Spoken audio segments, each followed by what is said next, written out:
महाभारत युद्ध के 18 दिन का रहस्य। एक रोमांचक और प्रेरणादायक कथा। कुरुक्षेत्र का मैदान, चारों ओर घमासान, युद्ध का शोर, तीरों की बारिश और तलवारों की टंकार से धरती कांप उठी थी।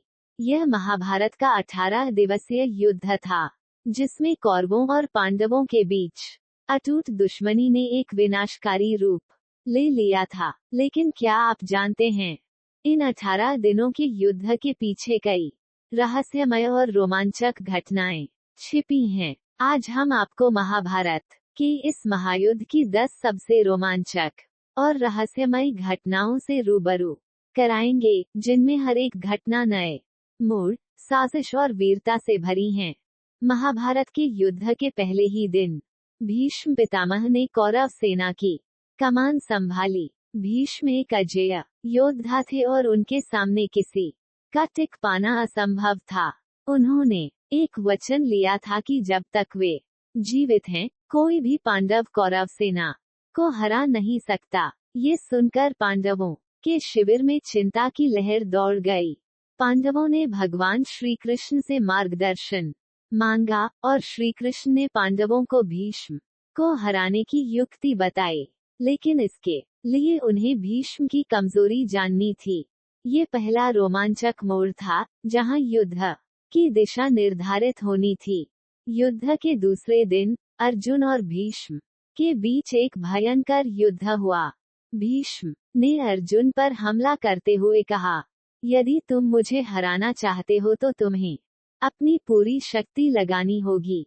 अर्जुन ने पूरी कोशिश की, लेकिन भीष्म पितामह के सामने वह असहाय हो गया। तब श्री कृष्ण ने अर्जुन को उकसाया और कहा, यदि तुम अपने गुरु का सम्मान नहीं करोगे तो यह युद्ध हार जाओगे। ये युद्ध का एक ऐसा क्षण था जब अर्जुन को अपनी शक्ति का आभास हुआ और उसने भीष्म पर तीरों की बौछार कर दी।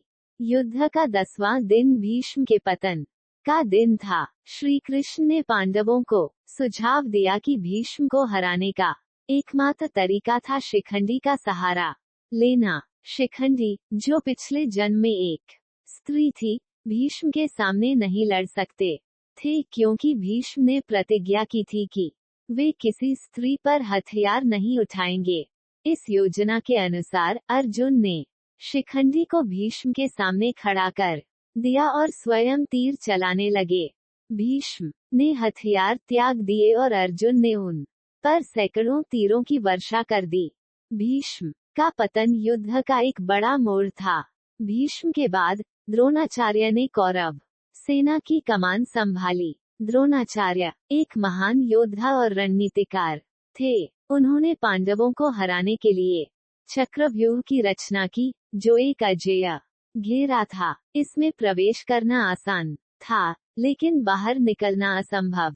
अभिमन्यु, अर्जुन का पुत्र, इस चक्रव्यूह में घुस तो गया, लेकिन वो बाहर नहीं निकल सका। अभिमन्यु की वीरता और उसकी मर्मांतक मृत्यु युद्ध का एक और हृदय विदारक मोड़ था। अभिमन्यु की मृत्यु से अर्जुन का हृदय टूट गया। उसने प्रतिज्ञा की कि वह अगले दिन सूर्यास्त से पहले जयद्रथ को मार डालेगा, जो अभिमन्यु की मृत्यु का कारण बना था। यह एक रोमांचक दिन था, जहां अर्जुन ने अपनी प्रतिज्ञा पूरी करने के लिए अपने प्राणों की बाजी लगा दी। कौरव सेना ने जयद्रथ को बचाने के लिए अपनी पूरी ताकत झोंक दी, लेकिन अर्जुन ने अपने अद्वितीय तीरंदाजी कौशल से जयद्रथ का सिर काटकर अपनी प्रतिज्ञा पूरी की। ये घटना अर्जुन की वीरता का एक अद्वितीय प्रमाण थी। कर्ण और अर्जुन का द्वंद्व महाभारत का सबसे प्रतीक्षित और रोमांचक क्षण था। कर्ण, जो सूर्यपुत्र था, और अर्जुन, इंद्रपुत्र, दोनों के बीच अद्वितीय प्रतिस्पर्धा थी। कर्ण के पास भगवान परशुराम का दिया हुआ दिव्य शक्ति अस्त्र था, लेकिन युद्ध के दौरान उसका रथ कीचड़ में धंस गया। भगवान श्री कृष्ण ने अर्जुन से कहा, यही मौका है अर्जुन, कर्ण को अभी समाप्त करो। अर्जुन ने कर्ण को उसी समय मार गिराया जब वो रथ निकालने की कोशिश कर रहा था। ये युद्ध का सबसे निर्णायक और दिल दहलाने वाला पल था। कर्ण की मृत्यु के बाद कौरव सेना पूरी तरह से टूट चुकी थी, लेकिन द्रोणाचार्य के पुत्र अश्वत्थामा ने प्रतिशोध की आग में जलते हुए एक भयानक संकल्प लिया। उसने पांडवों के शिविर में घुसकर द्रौपदी के 5 पुत्रों को मार डाला, जिन्हें उसने पांडव समझ लिया था। इस घटना ने युद्ध के अंत में एक और भयावह मोड़ ला दिया।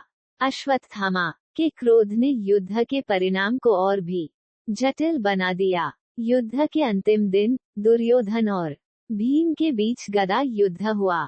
यह युद्ध सबसे रोमांचक और खतरनाक था। दोनों ने अपनी पूरी ताकत झोंक दी। दुर्योधन को महारथी बलशाली योद्धा माना जाता था, लेकिन भीम ने श्री कृष्ण की युक्ति से उसकी जांघ पर प्रहार कर दिया, जिससे दुर्योधन गंभीर रूप से घायल हो गया।